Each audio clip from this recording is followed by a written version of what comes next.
تنہا ہونا یہ نہیں ہوتا کہ آپ کے پاس کوئی نہیں ہے، بلکہ تنہا ہونا دراصل یہ ہوتا ہے کہ سب آپ کے پاس ہیں مگر آپ کا کوئی نہیں ہے۔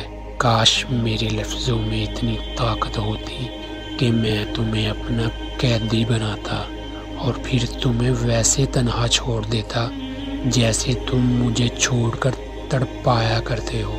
یہ کوئی بدلہ نہیں ہوگا میری طرف سے، یہ صرف تمہیں احساس دلانا کہ میں بھی تمہارے بغیر ایسے تڑپا کرتا ہوں۔ تم کیا جانو میری تکلیف کو، تمہارے الفاظ سانس بند کرنے کی طاقت رکھتے ہیں۔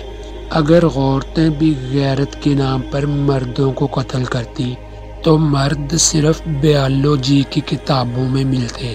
پرائیویسی بہت اہم چیز ہے، اسے ہمیشہ اپنی زندگی میں پہلا مقام دیں، ورنہ لوگ آپ کی زندگی میں گھس جائیں گے اور آپ کے لیے یہ فرق کرنا مشکل ہو جائے گا کہ یہ زندگی جو آپ گزار رہے ہیں آپ کی اپنی ذاتی ہے یا لوگوں کی۔ کچھ لوگ آپ کی زندگی سے ایسے بچھڑ کے آپ کو تنہا ہی چھوڑ جاتے ہیں اور وہ آپ کی روح تو لے کر جاتے ہیں اور ساتھ اپنا بدن چھوڑ جاتے ہیں، یعنی ایک لاش کو بے کور و کفن چھوڑ جاتے ہیں۔ اور اس وقت میری یہی حالت ہے۔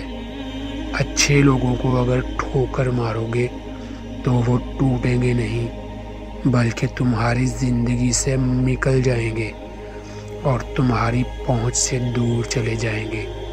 نفسیات کے مطابق جس کے بارے میں آپ سوچتے رہتے ہو، کیا وہ بھی آپ کو سوچتا ہے؟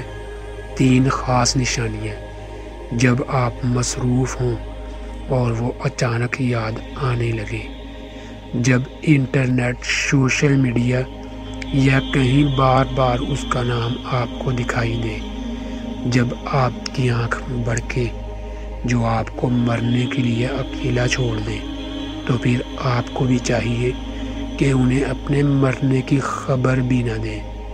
اگر مرد کسی عورت کا ہاتھ تھام لے تو کبھی نہیں چھوڑتا۔ لفظ اگر قابل غور ہے، دل میں چھپانے تصویر جس کی ہائے، اس کا ذکر زبان پر لاؤں کیسے؟ روٹھے رب تو کروں سجدے، روٹھے پیا تو مناؤں کیسے؟